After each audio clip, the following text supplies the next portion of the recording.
anak didik sudah hampir 1 tahun lebih ya. Iya guys.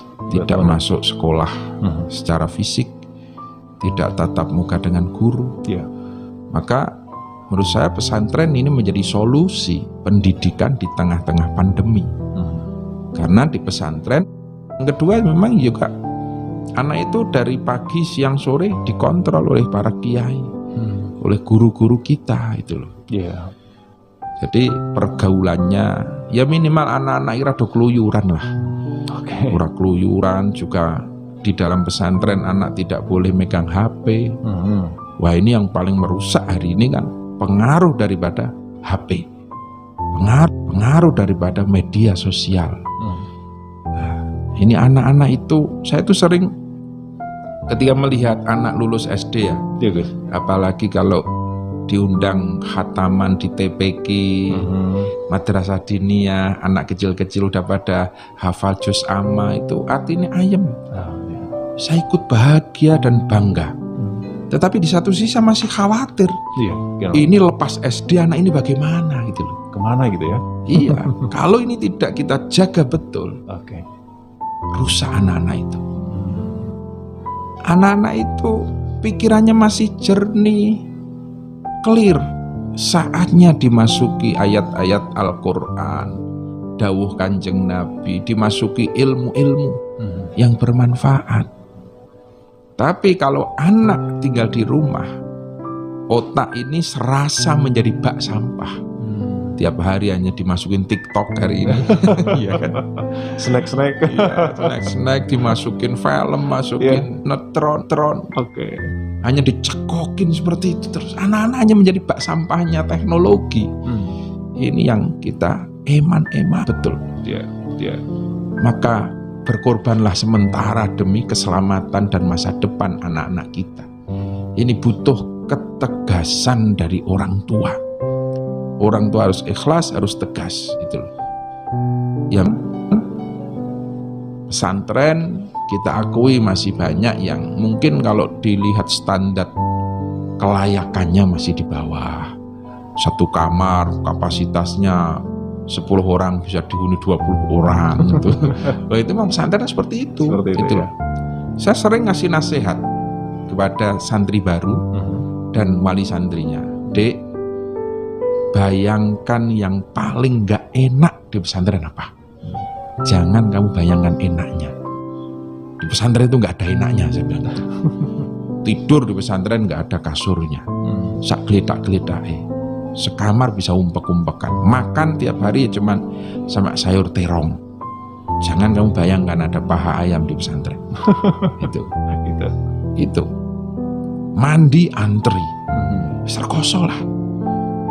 Niatkanlah kamu itu untuk berprihatin, berakit-rakit ke hulu. Gitu. Itu kan? Iya. Bersakit-sakitlah dahulu, baru berenang kemudian. Lebih baik hari ini kamu nangis di pesantren, gak apa-apa. Tapi besok sepulang dari pesantren kamu akan tersenyum bahagia, sukses kamu dunia akhiratnya. Jadi saya ingetin pada ibu-ibu wali santri itu, Bu, kalau besok anak seminggu di pesantren telepon nangis jangan kaget. Nangis itu lagu wajib gitu. Biarkan. Oke. Ikhlaskan gitu loh. Pasti anak pasti akan nangis. Pertama kali seminggu, sebulan itu masih ngeluh terus. Wah, di pesantren gak enak, di pesantren. Wah, macam-macam ya. Jangan kaget. Itu lagu wajib lah. Ben nangis ya ben ran-rane. Kalau mati goro-goro nangis. Yang penting anak-anak itu di pesantren itu apa? Doakan. Orang tuanya harus mantep dan mendoakan itu loh. Semantep lillahi ta'ala.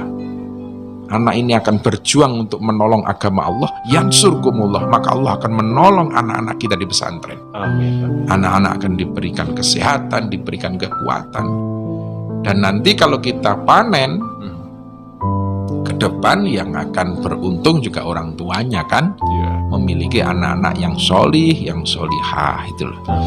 Jadi sekali lagi di dalam situasi pandemi ini pesantren menurut saya masih menjadi solusi terbaik. Silahkan, pesantren itu dengan aneka ragam tipe ya. Yang putra jenengan mau ke pesantren dan sekolah formal juga banyak sekarang kan. Di pesantren tapi juga sekolah SMP, SMA, Sanawiyah, Aliyah bisa. Atau Anda yang pengen tafaqquh fiddin ke pesantren salaf, hanya pengen ngaji dan ngaji, itu juga luar biasa bagusnya. Karena yakin kalau Anda tafaqquh fiddin yarfa'illah, Allah pasti akan mengangkat derajat kemuliaan anak-anak kita. Tinggal di mana. Nah, itu yang panjenengan pilih, panjenengan antepi di mana. Nah, kalau saya boleh usul saran ya cari pesantren-pesantren yang sudah masyhur aja lah. Yang jelas akidahnya Ahlus Sunnah wal Jamaah dan jelas ke-NU-nya. Itu kalau kita ngomong dari warga NU gitu loh. Kalau yang di luar itu ya monggo gitu kan. Kalau dari warga NU ya nyari pesantren yang jelas NU-nya. Karena pesantren itu pasti ada kok runutan nasabnya. Ada ya, pasti gitu ya? jelas. Saya mondok di pesantren itu, wah itu pesantren baru. Pesantrennya baru, tapi kiainya siapa yang penting? Jelas enggak? Oh kiainya alumni mana? Oh alumni Lirboyo jelas, alumni Tegarrejo, alumni Sarang, alumni Ploso. Kalau jelas dia pendidikannya, monggo. Meskipun itu pesantren baru, saya yakin itu akan ada berkah dari guru-gurunya. Pesantrennya baru, tapi alumni Ploso pasti akan dapat berkah dari Masyayikh Ploso. Alumni Sarang ada berkahnya Mbah Kiai Maimun almarhum. Dari Lirboyo, meskipun itu pesantren baru, tapi lulusan Lirboyo ada berkahnya para masyayikh Lirboyo. Itu jelas. Jadi kita tidak hanya sekedar mencari ilmu. Kalau Anda memang pengen mencari ilmu sih, nggak usah ke pesantren. Lewat YouTube bisa. Kalau ilmu, tapi kalau mencari ilmu yang berkah lah. Ini dia. Nah, berkah itu hanya bisa didapatkan dari orang-orang solih yang tiap malam menuntun kita bermujahadah, mengajak kita beriadah, meninggalkan kemaksiatan. Nah, ini yang kita cari di pesantren-pesantren tadi. Begitu Dimas. Amin. Ya.